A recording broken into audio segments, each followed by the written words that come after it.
Flip, flip, flip, flip, flip, flip, flip, flip, Flip Weekly. Ladies and gentlemen, welcome to Flip Weekly. This is a podcast all about reselling. We find things at thrift stores, garage sales, and on Facebook Marketplace, and we try and resell them for a bit of profit. Now, what a week it has been. This has been a huge week. We've got some amazing Facebook Marketplace pickups. We've got thrift store pickups where every single item is listed up for over $100. See, this is the thing that I'm focusing on in 2026. I want my average sale price to be over $100. I think for the year thus far, I'm at $141 average sale price. I want to keep it that way. Last year, our average sale price, what was it, like $114? I want it to be higher. How good would it be to have a $150 sale price or a $200 sale price? I was looking at my eBay account the other day, and I was looking at most of my, recent listings, and I'm seeing things in the $500 range, $250, $300, and I'm like, yep, this is a really, really good start to the year. But the thing is, it's difficult because when you're going out thrifting, if your bar is set at like everything needs to be over $100, in more cases than not, I'm walking out of a thrift store with absolutely nothing. I'm seeing things that are comping up for like $50, $60, and the purchase price would have been like $3, $4, if not less. But because I'm not seeing that active listing or like the sold listing comps of over $100, I'm just putting it straight back. It can get a bit demoralizing. Look, I'm not gonna hide it. The odds of walking into a thrift store and finding a home run over $100 item on the shelf for pennies on the dollar, it's hard. It really is hard. And I had a day this week where I went out, I did the rounds, and I came home with absolutely nothing. And this is a day where I was speaking to somebody I know who runs a business here in Sydney, and we were just talking business, and he was talking about his expansion plans and working with a new office space and new employees. And I told him like some of my issues with dealing with clients and all that sort of bullshit, and he's like, yeah, I haven't dealt with a client in months. And I'm just like, oh man, what am I doing? What am I doing going from thrift store to thrift store trying to find an item to sell for $100 when my contemporaries are making big money? What am I doing? I'm trying to find like a toy on the rack for $100, and that's all I would come home with. Like, what's the big deal? What am I doing? That's the thought that I had when I was driving around these places. Look, I'm not going to lie. I was just thinking, what am I doing with this thrifting business? I'm making side hustle money, which is what I want. But I'm just, I was really contemplating the future of this stuff, right? Like, I don't know. I probably shouldn't get into that side of things, but look, this is what we do. We go around and sometimes you strike out. We're doing this as a side hustle, so we can't really beat ourselves on the back for, we're not making millions of dollars. And when you're in reselling, I don't have, blinkers on or blind. What's that saying? I don't know. Where I think I'm going to be making millions of dollars doing this. There is no way that us as resellers, I'm telling you this straight up, are going to be making millions of dollars. It is a supplemental income to hopefully whatever your full-time job is. I know there are people that have that are doing this full-time reselling, but look, you're going to end up, like if that's your goal, you're going to end up with huge amounts of inventory, huge like storage costs. It's going to be honestly a nightmare for what you're selling, like in terms of your total revenue, and then the pittance of your profit, unless you're able to find a good supplier or you're able to like buy things for $1 and sell them for $100. There is no real way to millions of dollars in this industry. But yeah, man, this is sort of depressing, but we're doing this as a side hustle. That's what we have to keep reminding ourselves. We're doing this as a way to supplement our main income or our main job, And it is a good side hustle. It really is. It's one where you don't need much money to get started. I've talked about this before. You only need a car, you need a thrift store, and you need a bit of knowledge. And hopefully that's where I can come in and help you out by telling you some of the finds that I have, by telling you what's selling, and just some things to look out for when you're going to thrift stores or when you're scrolling Facebook Marketplace in an afternoon. That's what I'm here for. I'm not here to shit on your dreams or to tell you that, to give up on this side hustle. It might sound depressing, and it's just that phone call that I had today was just, it really fucked me up. I shouldn't have got straight into recording once I got home, but it is what it is. Look, the bottom line is we make okay money. We make good money doing a side hustle of reselling, and there's no reason to quit it. If you just want it to make supplemental income, it's perfect. Now, man, this is a weird mood to start things off with, right? This is a weird start to the podcast. It's almost like a podcast where I'm telling you not to do this and to find a maybe a business podcast to start a business that's going to change your life. But no, don't tune out just yet, because I do have a episode for you that has some great finds. We are making some good money here. We're going to find some items on Marketplace that we can resell for a couple of $1,000s. We have some Salvo's finds, Vinny's finds, some more on Facebook Marketplace. And look, let's bring the mood up a bit. I have a giveaway that I'm going to announce maybe in the middle of this, maybe at the end of this, where you can win some of the things that I've found this week. Now, I've talked before about giving away things that you find, but man, I just have so fucking many of these that it makes sense to just hand them out to you. So we're going to get into that a bit later. You probably know what they are because of the title of this podcast. And look, this week I found the biggest Street Sharks collection I've ever seen, and luckily enough, I was able to buy. So here's what happened. Scrolling on Facebook Marketplace, it's about 2 o'clock in the afternoon, and I come across a listing that says what does it say? It says Street Sharks action figures. For those unfamiliar, Street Sharks old 90s television show. It had its own toy line, very nostalgic to me and to a lot of other people that grew up in the 90s. I saw this listing on Facebook Marketplace, and at the time it was listed over 2 hours ago. Now, Facebook Marketplace is all about timing. You need to be first. Ricky Bobby, if you're not first, you're last. I knew that, and when I saw that it was 2 hours old, I was like, well, this is a really cool collection. It was a couple of photos of this guy's table, and there was Street Sharks everywhere. There was knockoffs, there was the hand puppets, there was vehicles, there was villains, there was a Street Sharks, there was fucking everything.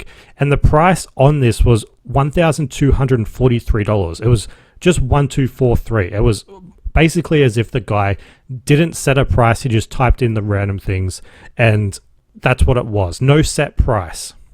The description on this listing that was 2 hours old, and nearby it said 8 kilometers away.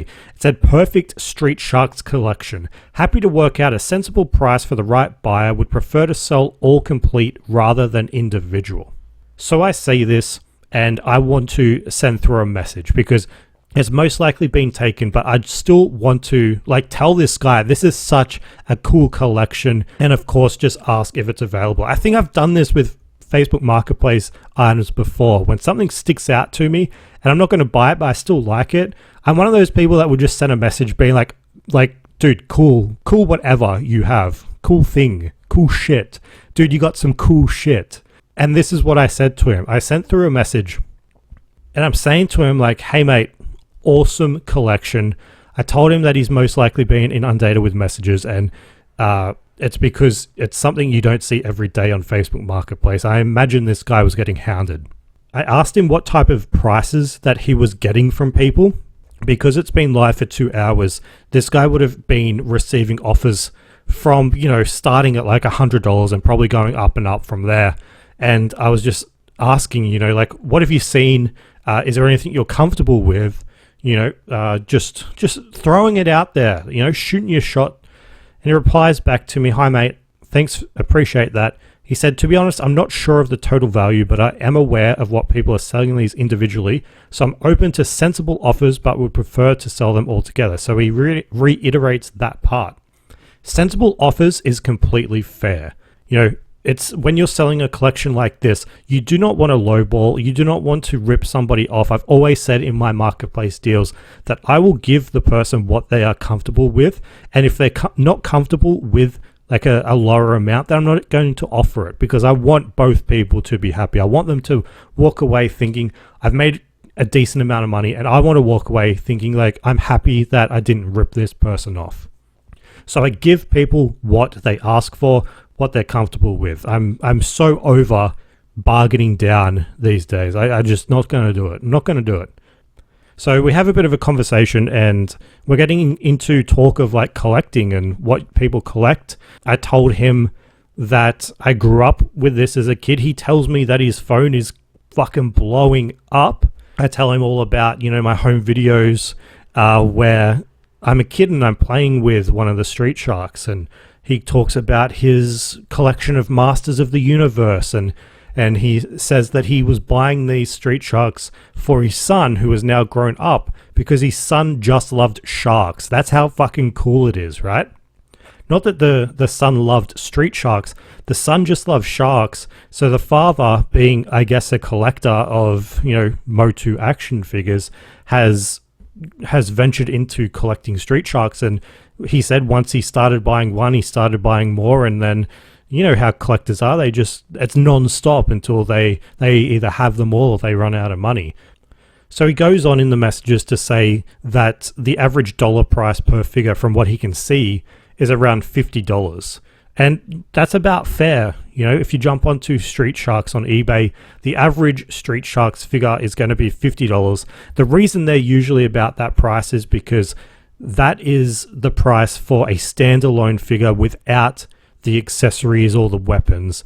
They're the things that are hard to get, and they're the things that can put an action figure for any sort of niche, any sort of show line from $50 up and up and up in price. So he sees that they're worth about $50, and he says, but being realistic, that price is the collection at over $2,000. He says he's not expecting that or anywhere near that, but I'm thinking around the $500 mark would be an absolute bargain. So this is that's where we're at. He said the price for the collection is probably around $2,000, and he's thinking about the $500 mark. So when I hear that and I see the collection, I haven't done any sort of comp research. I haven't looked this stuff up. I'm looking at the collection and just using my instincts, and I see okay, I think this is worth a lot more than $500. So we go back and forth, and I can't believe it. After this thing being up for over 2 hours, it looks like the deal is mine for $500. So we have a soft agreement, and he's out and about with his family. He says, can I message you back once I'm home? I've gone through the whole, I can come out, pay cash, whatever, transfer you the money. And so I sit and I wait, and it was maybe 10 minutes later, messages me back, and he says somebody has just offered him $800, so it's an extra $300 on top, and he says, look, it's an extra $300. It's not like I can really say no to it.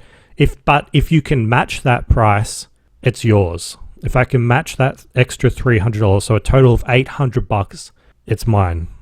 Now, this is $800 for, I think, around 44 individual Street Sharks.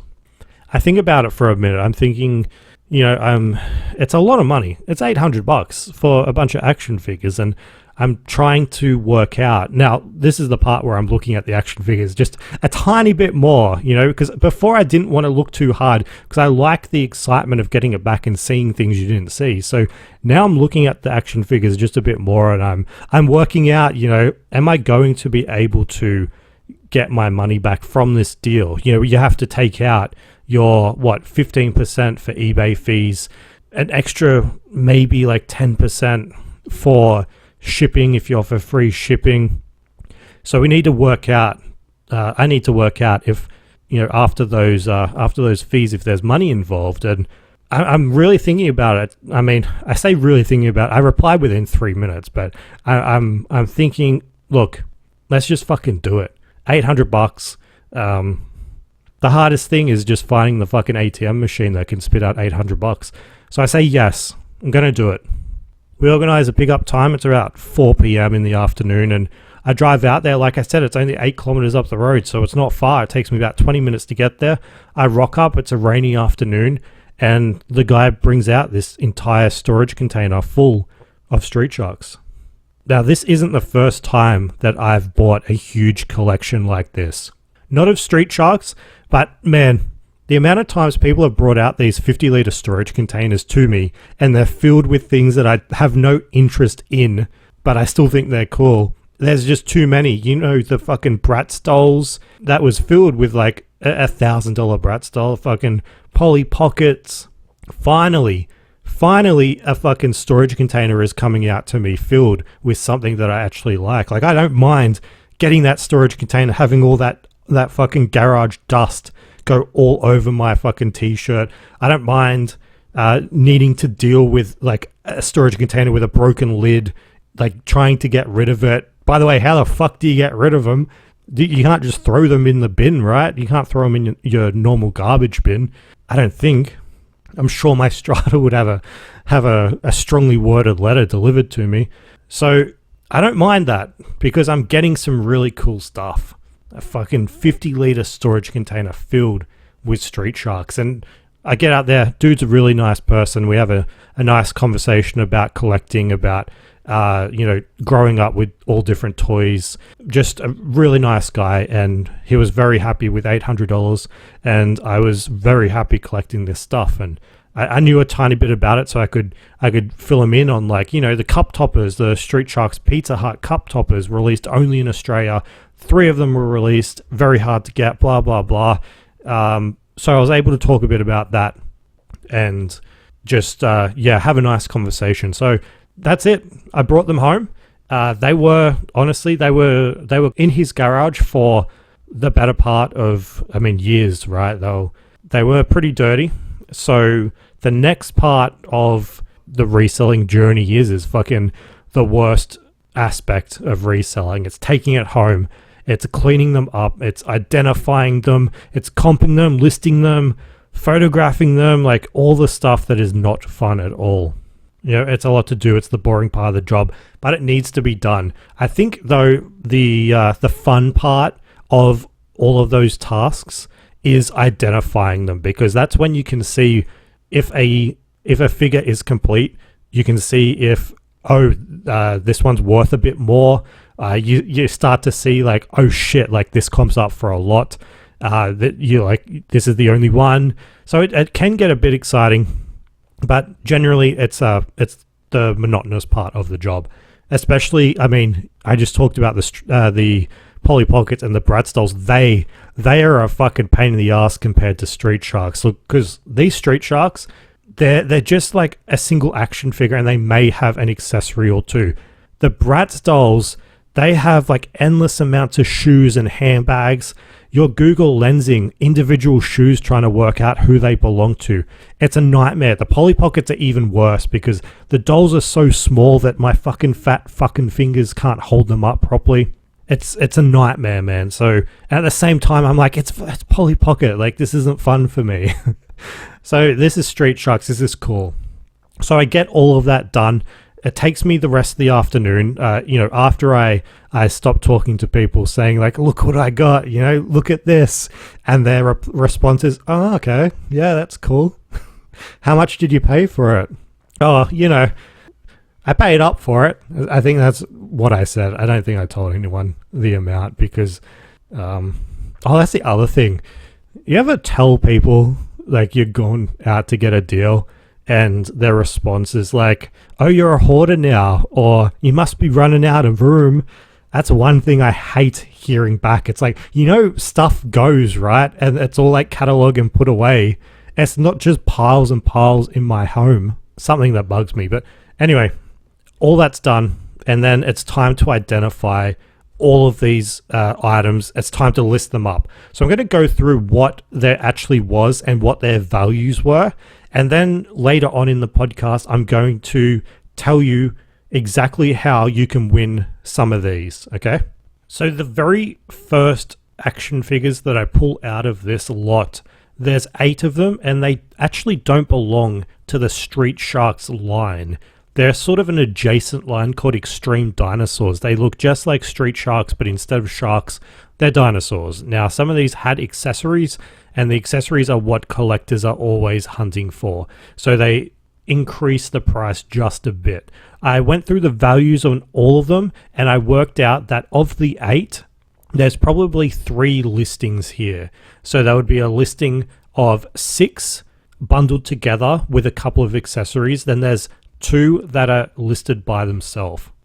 Now, the combined total value of these 3 listings has been $500. And believe it or not, some have already sold. So I'll go through those a bit later. So that's the first lot. So that's 8 total, $500, good start. Next up are the items that are not the action figures. They're Street Sharks, but they're sort of, I guess, miscellaneous items. They're Pizza Hut cup toppers, there's vehicles, and there's hand puppets. So when you're talking to Street Sharks collectors, at least on Reddit, a lot of them don't know that Street Sharks even had vehicles. So that's a good sign for us as resellers, because it's something people don't see every day. It can drive the price up. If supply wasn't there, then the demand nowadays could be higher. I mean, an argument could be made that because there was no supply, no demand, that there'd be no demand now. But that isn't true for Street Sharks, because there's a lot of value here. So there was, I think there was 4 listings. And first of all, the Street Sharks hand puppet. That's the most valuable item in this entire lot. It's of Ripstar, I guess the blue shark, but that's it's a bit redundant considering they're all like, they're sharks, man. They're not going to be fucking like black and white like zebras. So the hand puppet, the most valuable one. To giving it a bit of a clean, this thing is worth a lot of money. The other one were the Pizza Hut cup toppers. Cup toppers, did I say that right? I already had one that I found in a Savers, so there was 2 in this bundle. Then I realized only 3 were released. I looked at mine. I now had the complete set. So I had all 3 of the Pizza Hut cup toppers. I don't know why I'm finding it so difficult to say those words. Pizza Hut cup toppers. The other one was there was 2 vehicles. There was a motorcycle and there was like a shark opter. That's one thing with Street Sharks is they used a lot of puns during their run. There was the shark opter. They like to say jawsome, as you know, instead of awesome. It's sort of cringy. Like you go on the Street Sharks subreddit and somebody posts a collection of theirs or a cool item they found, and pretty much every single comment is like, that's jawsome. You're like, fucking hell, bro. Calm down. There's also puns in some of the names that I'll talk about later. But yeah, so that was those 4 listings for the miscellaneous items, and their total value was $1,000. And again, some of them have already sold. So after that, we get to the villains. Now, these ones I'd never seen before, except for, well, I've seen one of them before. But there was one that was complete. No, there was 2 that were complete, and I think there was 2 that were incomplete, and there was doubles as well. No, there was. I mean, it was fucking throwing out numbers. I'm sorry, it's probably very confusing.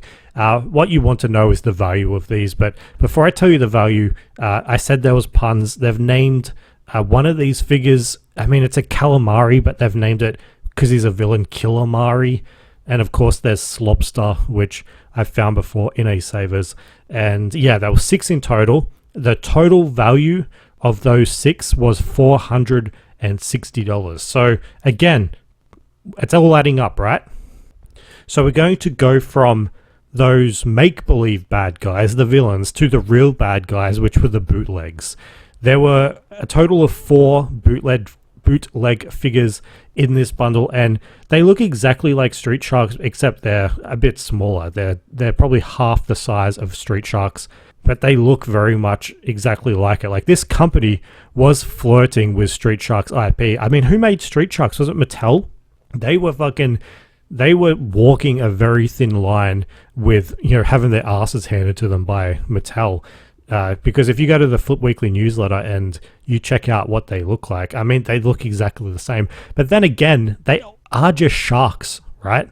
Like, you can only make a shark look a certain way. Like, if you draw a shark, if you have a shark, call it a shark, and it has 4 legs and a tail, I mean, 4 legs, it's, I mean, you're creating something new. I fucking don't know what I'm saying. I'm just saying there's only so many ways you can create a shark character. But yeah, they just look very much like it, including the villain Slobster. So we have 4 of those bootleg figures, and with any sort of action figure, sometimes the bootlegs can be worth more than the originals. I mean, if you're like me, I actually had a bootleg Street Shark when I was a kid. Before I got the real thing, I remember, and I can see the exact Mighty Shark on eBay. It sells for a lot of money, brand new, like $400-500. I had one of these fucking Mighty Shark bootleg figures as a kid. I remember going to Golo, if you remember Golo, and getting it for like $2-3 and playing with that. It looked, I mean, when you think of a Street Shark, it's like a very well put together like morph of a human and a shark. Like, it actually looks like its own character, whereas the Mighty Shark action figure, it looks like a dude and he's had like a fucking head transplant with a shark. It looks really bad. So those bootleg figures exist, and we have 4 of these. We have 4 of these Mighty Sharks here, and their total value, they're surprisingly valuable. That's one listing, and that will be $400. So again, these are, I mean, the value is jumping up by $500 lots. So we must be, I mean, we've easily exceeded $800, but have we exceeded the amount where we can reduce eBay fees and postage and actually make some money? So the next lot that I pull out and categorize are the actual Street Shark figures, and there's 10 of them, and there's all of your favorite Street Sharks here. There's oh man, now I'm blanking on their fucking names. There's Ripster, there's Jab, there's a bunch of them on roller skates. There's Man to Man. Basically, the most popular Street Shark action figures was in this bundle, and there was a lot there too. A lot to clean up and a lot to, make sure they still worked. And when I say still worked, they had very minute features. You could like pull an arm up, and then it had like a spring-loaded slamming action. There was like some rollerblades that had working wheels. It was all very, basic stuff. But the total listed value of all of them, the total listed value was $550. From that collection, we had a couple that had the original accessories, which put the values up. We had Jetpack Jab, which is like the gold one, and you don't usually have the jetpack with him. We have that. We had the Meko Shark, which was fully complete. From the next lot of those, that had a total listed value of $660. So we're adding all of that up, and also minus 2 that had broken arms that I'm going to try and get my mum to fix because I'm fucking useless, even though I'm an expert repairman with VHS tapes and Sony Walkmans. Apparently I can't glue a fucking arm back on a plastic figure. The total listed value was $3,515. So we spent $800 in total. We take away the 10% for shipping, 15% for eBays, and it leaves us with just under $2,000 in profit, providing everything sells. And a lot has actually sold so far. I think we're already in the green. So, I mean, this is such a cool find for Facebook Marketplace. Yes, I'm spending up on it, and it's very hard to say to somebody just starting out in reselling to go out and spend $800. But look, if I find a cool deal on Facebook Marketplace, I'm going to buy it, regardless of what it costs. So we're going to make some good money there. And look, I know that for some reason in this reselling community, especially on YouTube, Street Sharks is so predominant. It's everywhere. You hear about it being like a grail find. I guess that sort of shows that the age of the community, the fucking gender of the community maybe. But I know a lot of people haven't ever found a Street Shark, they might not even fucking care about it, to be honest. But I mean, look, if I'm picking up Bratz dolls and Polly Pockets, maybe you can be picking up Street Sharks. So what I want to do is I want to give away 5 of these cunts. I want to get them into the hands of you so you can so you can play with them. I don't care what you do with them. Play with them, give them to a kid, resell them. If you resell them, I would recommend chucking them up for like $50 each.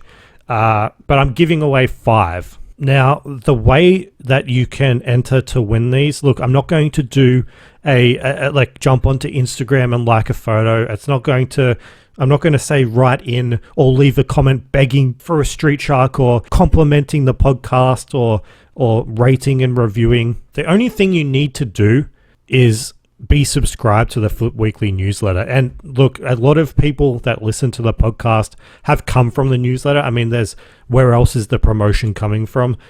So you're probably already subscribed to Flip Weekly. So then all you need to do to win one of these 5 is go to flipweekly.com/Street Sharks. That's it. I might link it in the description on... Can I have a description on Spotify? Maybe. YouTube. It's flipweekly.com/Street Sharks. You go to that address. All there is a form, and it's one field. It's your email address. Enter in your email address that you are subscribed to on Flip Weekly, and that's it. You're confirmed. That's your entry. Now, the form doesn't sign you up for anything else. All the form does is confirm that you're a Flip Weekly subscriber, and that's it. Okay? So you need to be subscribed to flipweekly.com in order to enter.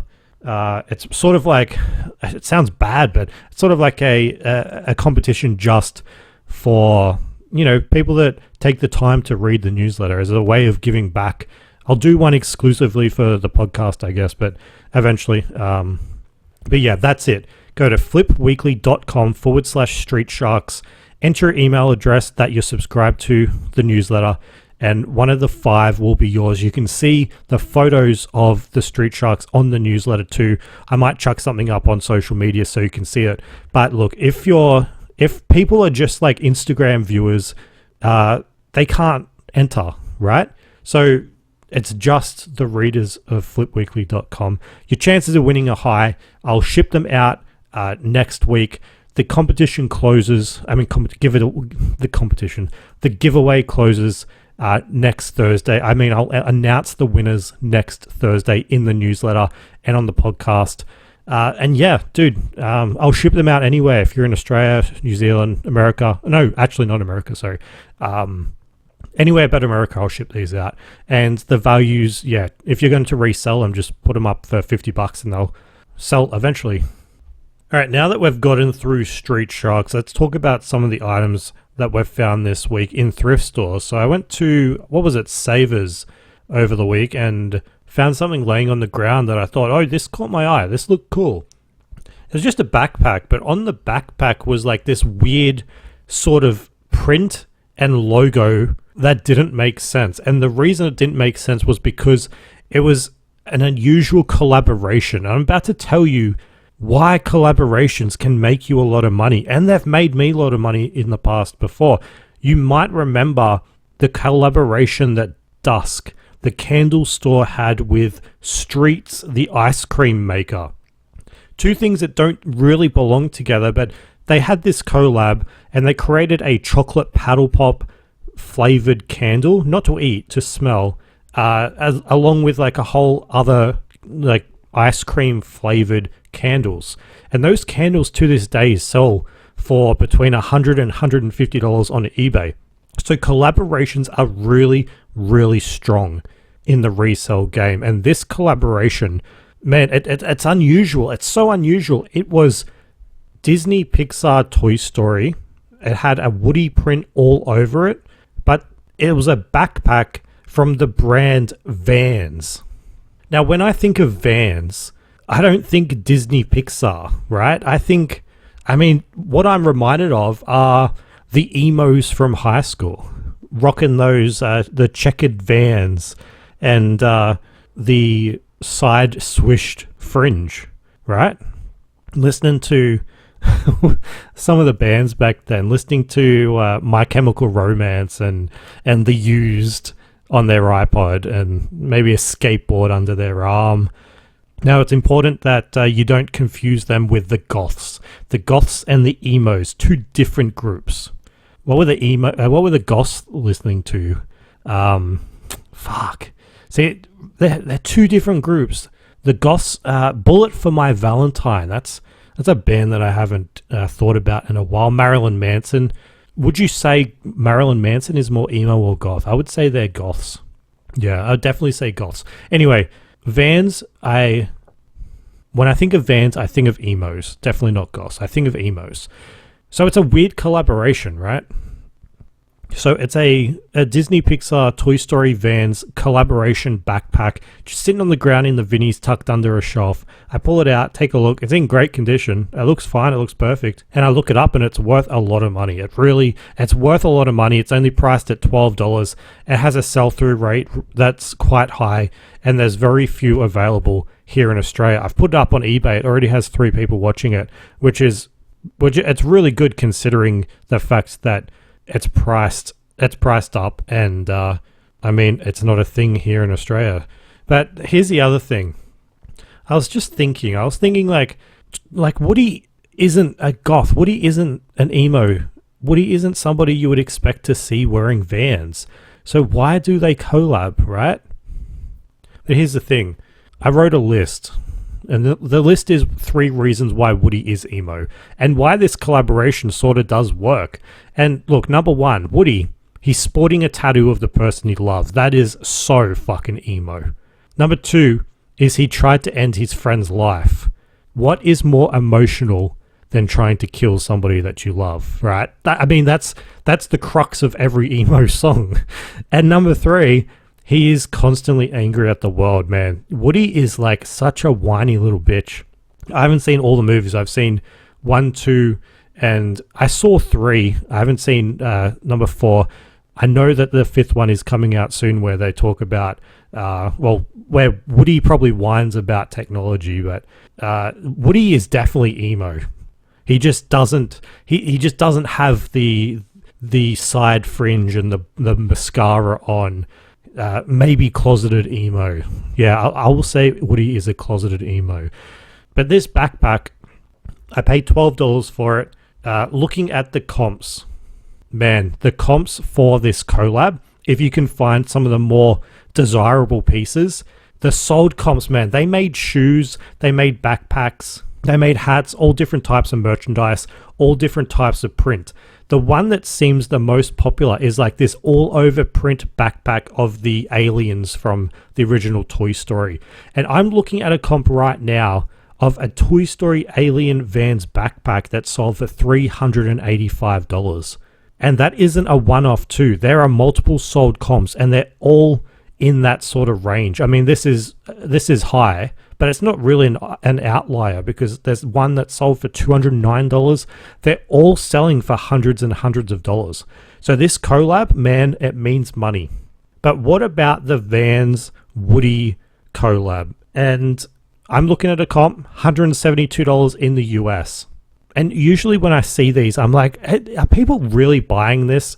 Like, is this on people's minds, or is it just like somebody sat on this for fucking 18 months and there's no sales? But there was one put up for bid, and right now 5 days 1 hour to go in the US, and bidding is already up to $89.55. So it's safe to assume that the backpack is worth at least $100, and people are very much aware of it. And look, I'm very much a person that thinks $172.41, which is the last comp for this one, is a lot of money. Way too much money for a fucking backpack. Way too much money for a backpack. It reminds me of like being a kid and just begging my parents for just shitty brands from shitty surf shops just to feel like a bit better than the poor kids, right? Not knowing that, like, oh, we are the poor kids. Begging for this shit. And I talked about going to Golo before and getting a Street Sharks bootleg. Well, I mean, keep the tape rolling, because yeah, I beg for Billabong, mum. Or maybe Quicksilver. You know what I got? I got fucking Quicksands, the Golo rip-off version of Quicksilver. And you know what that means? It means fucking nothing. It means nothing. Yeah, I might have been disappointed back then that I didn't get a fucking, I don't know, $100 backpack from the surf shop. Who gives a fuck? It's a backpack. I would not be spending this amount of money on a backpack to this day. Whoever buys this Vans Disney Pixar collaboration backpack, man, spend your money on whatever you want. Who is buying this shit? I think that all the time when I'm selling stuff on eBay. Who is buying this shit? Even the fucking Street Sharks earlier. I have the biggest collection probably within like a huge radius of Sydney. Who gives a fuck? What am I going to do? Put them on a shelf and display them? To what end? To what end? I'll go outside tomorrow, get hit by one of those fucking e-bikes, and then what happens to them? Other people come here for an estate sale and take all my shit. To what end? Who cares? I don't know. But with that said, a backpack does have a bit of function to it, right? So I probably shouldn't be saying that it's worthless, or I don't know. Anyway, I put mine up for $150. It'll be $12 into $150 once someone buys it. I would say it's well made, but man, this thing can be put inside probably a small padded mailer. Like that's how I guess flexible it is. So I mean, yeah, that was a cool find. If you want to see photos, flipweekly.com. But I mean, speaking of something else, man, I just feel like this is going to be a sort of a downer episode because I'm going to talk shit about this one too, man. This was found in Savers for $11.99. It's cool in the sense that it's not something you see every day, but it's not worth what I listed it for. It's a Nightmare Before Christmas toy. It's a bit of plastic. I found it on the shelf and it had a lanyard on it. And usually when a toy has a lanyard on it, it has come from an event, some sort of like special, events or location where people are walking around, so they need to wear this thing. It turns out it's from the Disney Parks Halloween event back in 2023. Nightmare Before Christmas. It's the mayor's car. The mayor is driving it, and he has a little. You remember Nightmare Before Christmas, and his head like swivels around. So his head swivels around, and there's some of those kids on the side of the car and on top of the car. The top of the car lifts open. It's a popcorn bucket, and I used to think that the popcorn went inside of the car. They just poured some in, and I always thought like this would hold maybe like 30 pieces of popped corn.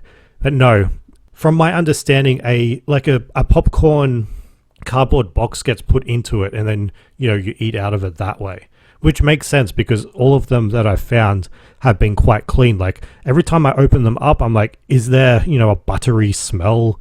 No, because the popcorn never touches the actual plastic, which would make sense because these would be fucking made in a sweatshop in China, and the conditions aren't really food grade, right? They're not even fucking human grade over there, but they're definitely not food grade where you can eat off the plastic. So I found it for $11.99, and I looked it up, and man, this is such a downer. Who the fuck is paying this shit for this pieces of fucking plastic, man? We are such a consumer driven world. It's a bit of fucking plastic that lights up. Sold comps. There's 18 listings, 12 sold listings. Very high sell-through rate. $106, $115. None in Australia, which means $150 for this fucking thing. It's just a fucking popcorn bucket. It's just the mayor's car from Nightmare Before Christmas. It blows my mind, man, that people are spending this sort of money on a popcorn bucket. And from everything that I've seen online, this thing sold out quickly. It was like some Mickey Mouse's Halloween haunted extravaganza bullshit, 3 years ago. And everyone went and got it. Sold out so quickly. It was like $28 to buy in the States. So what's that? 28 US dollars, maybe like $45. You'd go to the Disney park, buy it, get like a small popcorn to go with it. Like that is insane to be spending almost $50 retail after spending God knows how much it costs to get into a Disney park, let alone like traveling there, paying for parking. I assume the happiest place on earth charges out the arse for parking. But yeah, only one in Australia. I mean, they're the sort of items I like to find, put things up and you're the only one with it. But man, what is going on? It's just a piece of plastic with a lanyard. That's the thing, man. It's just going to go on someone's shelf to sit there. It has no function unless somebody's going to eat popcorn out of this and watch The Nightmare Before Christmas like once a year. But no one's going to do that. You just know if this goes to somebody's house, it's just going to sit on a fucking shelf, collect dust, end up back in savers, and maybe, I don't know, somebody else can buy it and resell it, or it'll just go to the tip. So fucking depressing, man. So yeah, $12 into $150. We're the fucking sob story to go with it. And I mean, I've had good luck with popcorn buckets before, which is such a horrible sentence, isn't it? I've sold a Garfield one. I've got a Mission Impossible one that actually hasn't sold, despite when buying it having amazing sell-through rates. So if you want to see photos of that, bits of plastic, go to flipweekly.com, check out the newsletter. The tip here is when a figure, when something has a lanyard on it, think event, and events can be limited in terms of supply, and if it's really, really popular like Nightmare Before Christmas, then the demand is up there. A couple other things that I bought this week from thrift stores, fucking staple of my thrifting runs. I found another jersey from Vinnie's. I paid $18 for this Bulldogs jersey. I listed it up for $200 on eBay. I guess the difference for this specific one, it was an alternate Bulldogs jersey. And man, I've talked about jerseys so much, but just a quick thing. Like when it comes to these sporting jerseys, the cheapest ones, the ones that aren't going to sell for much, are always going to be the home jerseys, because it's the one that's worn the most. It's the one that's readily available. So from the home jersey, in terms of let's go from cheapest to most expensive. After the home jersey would be the away jersey. When your team is playing away, it's usually a different color, might be the opposite color on the color spectrum. You'd get a bit more for an away jersey. And then from after the away jersey, then it's like the special events one. So depending on how homophobic your club is, there could be a pride jersey, there could be an indigenous jersey, there could be, in this case, an alternate jersey. And the alternate jersey exists for when there's color clashes with the other team, just something that is there just in case. So the alternate jersey, there isn't that much supply, there isn't that much, I was going to say demand, but there is demand for this, because when you type in 2004 Bulldogs jersey, the ones that have sold are this specific one. There's 2 sold comps, $155 plus postage. There is no current active listing, so I can put it up for $200 and try and take a full offer. Now, the next one was a DVD found in a Vinnie's. I paid $7 for it. You would have seen it on Instagram if you follow on Instagram. It was Neighbours from the Beginning Volume 2. Now, when I saw this DVD, I spent probably the next 30 minutes going over every single rack in the DVD aisle trying to find volumes 1, 3, and 4. The reason why I was trying to find volumes 1, 3, and 4 is because this fucking thing, if you have all 4 volumes, sold comp $550. So this is the very first Neighbours episodes.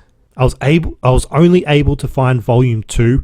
It's basically episodes 57 to 112 of the Australian soap opera Neighbours. I paid $7 for it. The cheapest comp, the cheapest active listing on eBay right now for volume 2 is $150. So I'd be able to get at least $100 for this. I just wish that I had volumes 1, 3, and 4. I don't know where they would be. When you're going to a thrift store and you find a random volume like this, I could understand if it's volume 1. Somebody might have bought the first volume back in the day and then just donated it. To have volume 2 there and not to have number 1 or number 3, it's very unusual. I went back the next day to try and find it. Maybe they put it out. There was nothing there. It just, who just has volume 2? somebody must have donated 1 to 4, and I don't know what's happened to it. It's sort of like when you play Battleship, right?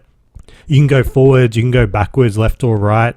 Who knows where the DVD went? Maybe it went out the day before and somebody snapped it up. Maybe it went out like a couple of days afterwards. Who fucking knows?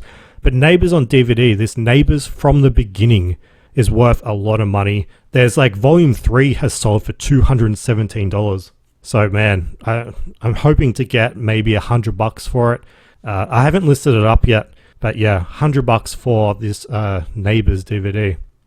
Now we're going to get into some sales now. I want to start off with 4 items that sold, which I am incredibly embarrassed about. These are items that I have had, all 4, since 2024. These things are like 2 years old.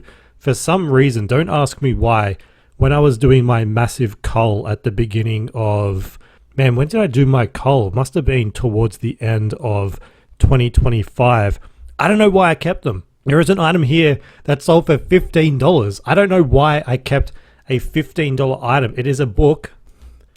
And to be honest, I can't even pronounce what it's called. Nichijou, My Ordinary Life by Kichi Arawi. Sounds like made up names.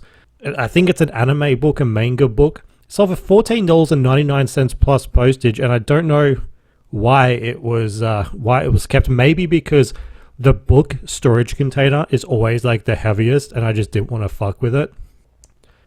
So when that kitchen came in and I saw it was for $15, I legitimately was like, what the fuck do I have that's worth $15? Turns out it's this.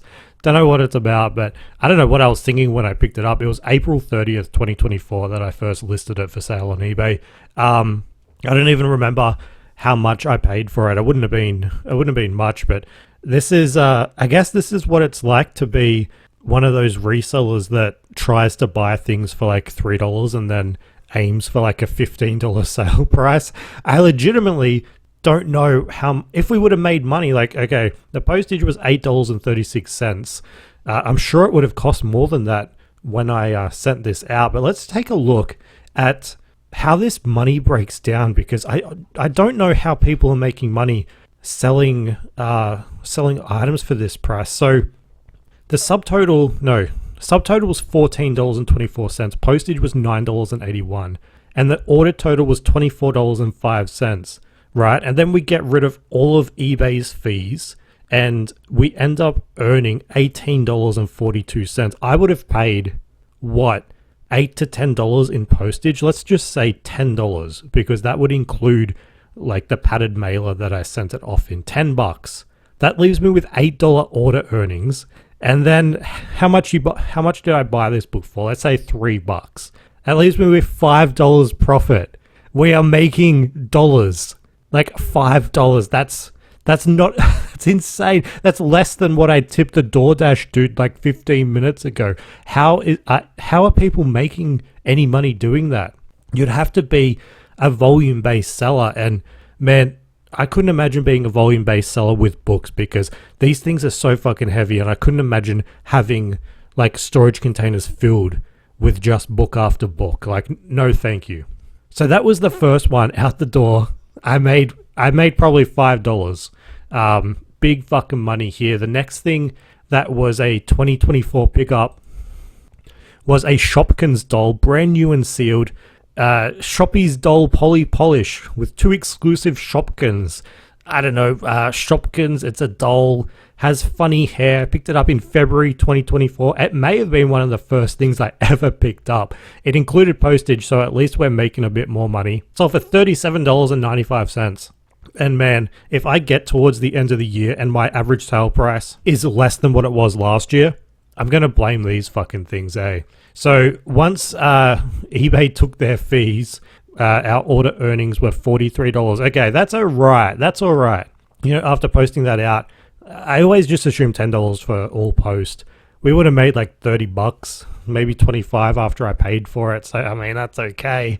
I wouldn't want to be doing it too often. I'm glad that we're sticking to high sale prices. But the other one picked up in September 2024. Fucking hell. That is so long ago. It was a t-shirt, a vintage 90s Chicago Bulls t-shirt. At least that's, sort of cool. Maybe I kept it because it's like sort of cool. Except that was free postage and it sold for $39.95. So I would have made like $20. I don't know how much I would have paid for this thing. Like I didn't keep track back in early 2024. I don't know. It's just, I guess I wasn't serious about doing it. But yeah, $40 for that t-shirt, and I don't pick up these types of t-shirts anymore. It's literally just like a grey sweatshirt with the Chicago Bulls logo on it. I think there was a point in time when I went to U-Turn, the recycled outlet for clothing in Punch Bowl outside of Sydney City, and I think my mindset was buy anything sports related, and that's what I did. I think I would have paid up for this because, it's not that cheap out there. So, I mean, don't do that. The only sports-related clothing I buy now is sports jerseys, and that's because you can get, over $100 for them. Not these t-shirts that I got $40 for and takes 2 fucking years to sell. Oh my God, 2 years to sell, man. That's insane. The other thing that I picked up, and I distinctly remember buying this in a Vinnie's, it was a Disney Pixar Finding Dory Swigglefish. I don't know what Swigglefish means, but it sold for $50 plus $21 postage. I bought that back then too, but since then it's been relisted because somebody bought it, never paid. It's just some Finding Dory toy. They ended up paying $21 in post, which is good. So it's a $71 sale. But again, we wouldn't have made that much money.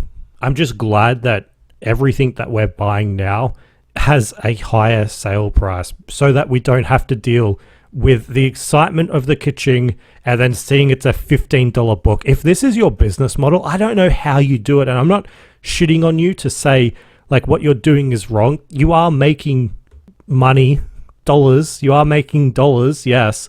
But I don't know how you can get over the fact that when the ka-ching comes in, it's like, it's nothing, right? It's very, very little.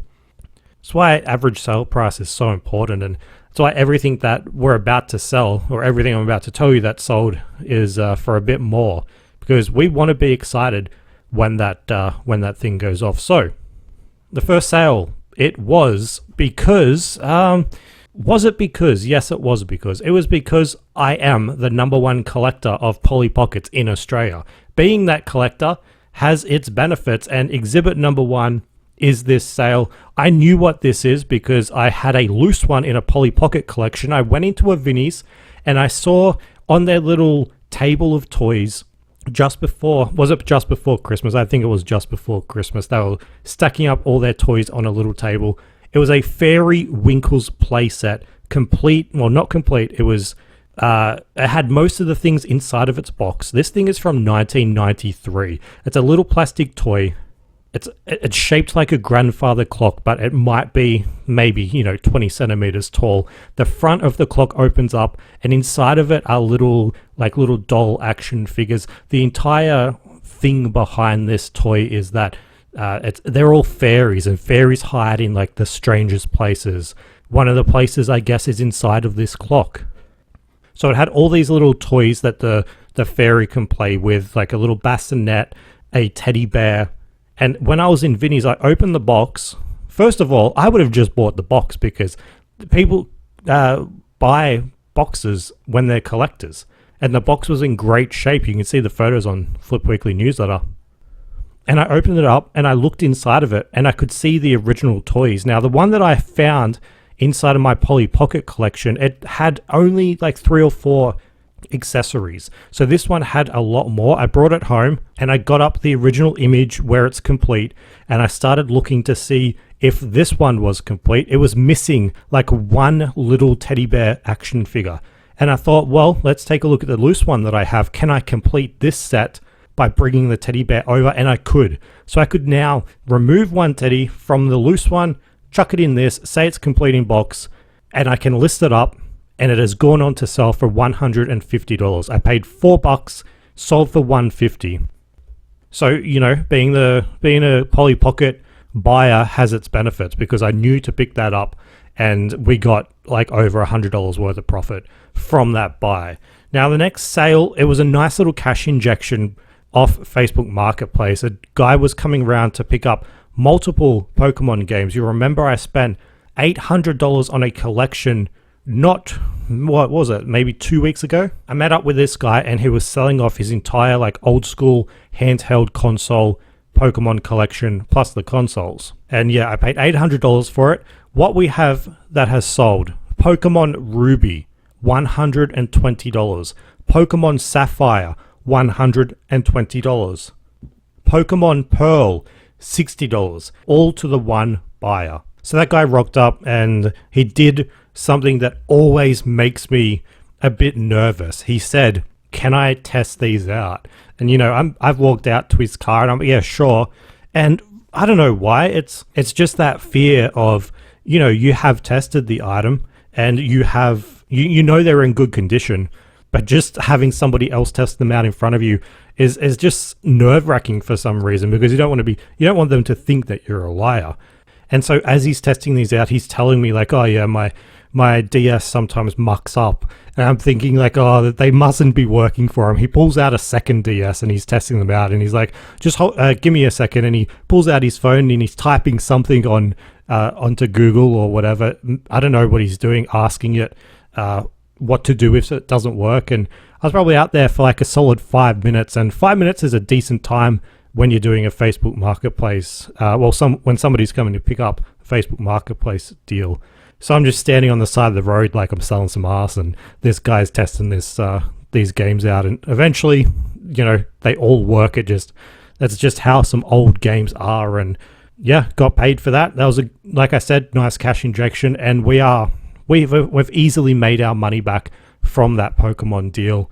We're in the profit now, and all guns blazing ahead. We have some stuff left, but we sold some more of that I'll get into in a second. But first, some Street Shark sales. Hell yes, we have some sales. This is good because we're trying to make back, again, our $800 deal. It's weird that some of these deals all add up to $800. So the first one out the door was the bundle of 6 extreme dinosaurs plus accessories.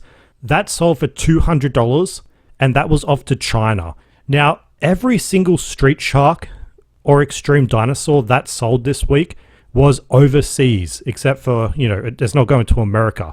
And this bundle sold in 41 minutes. Now, here's the thing with eBay. If you chuck something up that you think is going to be popular and you have a message within like the first 5 minutes, and the message is something like, "I want to buy these, but some are damaged," or "I want to buy this, but your price is too high," just ignore that. I've always found that if you get a message within the first few minutes and it's, you know, somebody lowballing you or asking you a question, always hold off, because it will sell full price. It means people are actively looking for it. They have their saved searches. So that sold in, yeah, like I said, 41 minutes for $200. We're slowly starting to make our money back again. And then we had another Street Shark sale. It was Steel Jaw Jab by himself. That's the one with the teeth. You press a button on the back and his teeth come out. This one sells for more money because he has his teeth. Like I said, look after your teeth. This guy sold for $195. And then the exact same buyer bought 3 more. Within a bundle, the 3 sold for $150. So this guy bought 4 in total, and they're all off to Canada. So all of these people are paying massive amounts of postage to get these Street Sharks. The other Street Sharks deal came in from the Netherlands, and this person has bought all 3 Pizza Hut cup lids, and he paid $200 plus postage. Now, this was a deal on Facebook Marketplace, and a reminder to you, when you have a huge collection, go onto Facebook and go to the private groups. You need to send an invite to most of them and fake your way as to being a fan or a collector, because I'll ask you a question. For this one, I was easily able to answer it, because it asks you like, who is your favorite Street Shark? And I was able to, you know, tell them that I had one as a kid, blah, blah, blah. But always go to the groups, because look, Facebook in 2026 is an old person's platform. The young people, they've moved away. They don't always look on Marketplace. They might join a group and that's the only exposure they have to items on Facebook. Not to mention the fact that people in, say, the Netherlands, in this instance, wouldn't see the Street Sharks item because when you're on Facebook Marketplace, your radius is usually set local. So it opens up international sales. So this guy paid $200 plus postage for the Pizza Hut cup lids.